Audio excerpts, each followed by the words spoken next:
pour que vive la vie, je coupe ce ruban. Merci. Un espace culturel s'implante à Gomé dans l'arrondissement d'Akasato. Ce jeudi 11 mai 2017, la bibliothèque d'Adjouhoué a ouvert ses portes aux passionnés de l'art de la parole. Ce bâtiment de base est le premier pas d'un processus démarré depuis 2014. À partir d'un spectacle intitulé Maya, qui a même représenté le Bénin à Nice, en France, le promoteur de ce centre, Fidèle Anato, est parvenu à l'idée de création d'une école d'art de la parole au Bénin. J'ai été coopté pour aller en Belgique faire un stage. Et pendant ce stage, j'ai croisé une université qui s'appelle le Conservatoire Royal de Bruxelles, qui a accepté de me prendre pour m'apprendre comment est-ce qu'on attaque le côté pédagogique de l'art. Alors j'ai dit, mais où est-ce que j'applique ça? Il faut que j'applique ça dans une maison, dans une école. Et c'est ainsi que l'idée de créer une petite école est née. Mais on ne peut pas directement aller à l'école. Du coup, j'ai commencé par un festival qui s'appelle Adjou. Les Adjouvis sont les lauréats de ce festival. Ils travaillent ensemble dans un creuset, où ils travaillent tous les mercredis soirs.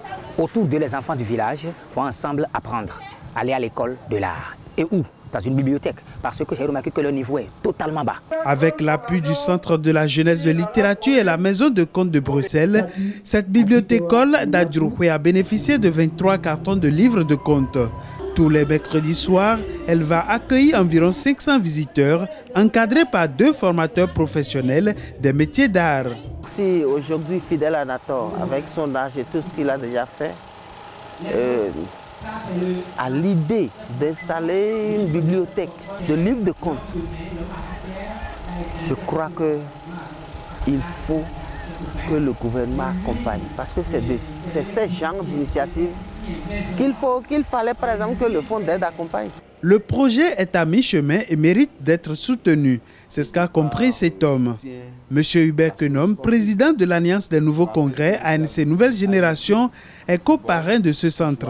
Son intérêt pour la culture, vecteur de développement d'une nation, reste un engagement de soutien et d'accompagnement du promoteur de cet espace culturel. Nous venons de voir une initiative très prometteuse, d'une grandeur inestimable, puisque la culture éveille d'un vecteur essentiel pour le développement d'une nation. Nous sommes fiers de notre cher ami Anato Fidèle pour cette grande initiative pour les enfants de cette région et de la nation béninoise.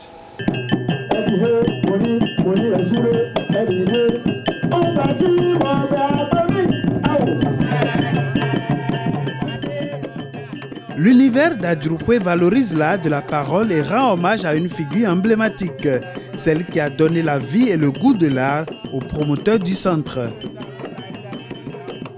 C'est un moment de lui rendre un grand hommage parce que c'est elle qui est précurseur de tout ce que je fais. C'est elle qui les soirs, grâce à sa maman et à elle-même, nous nous regroupons pour jouer Koto Ja, Koto et Atoto Kili. Awadena, Kili Jangeli, Kili Awadena, et Adoto Ge, Kotoja. Donc, est-ce qu'elle qui m'a donné les premiers pas, les premiers prémices? Et c'est cette chanson que j'ai écrite. Et c'est sa voix que j'ai. Donc, c'est elle qui est mon socle aussi artistique. C'est pour ça qu'elle est toujours là présente. Les tout nouveaux prodiges de ce centre se sont fait remarquer au cours de cet événement. Comme ce petit garçon de 10 ans, Anato Jean Kofi, fils du promoteur de cette bibliothécole, a révélé au public son talent dans le domaine de l'art de la parole.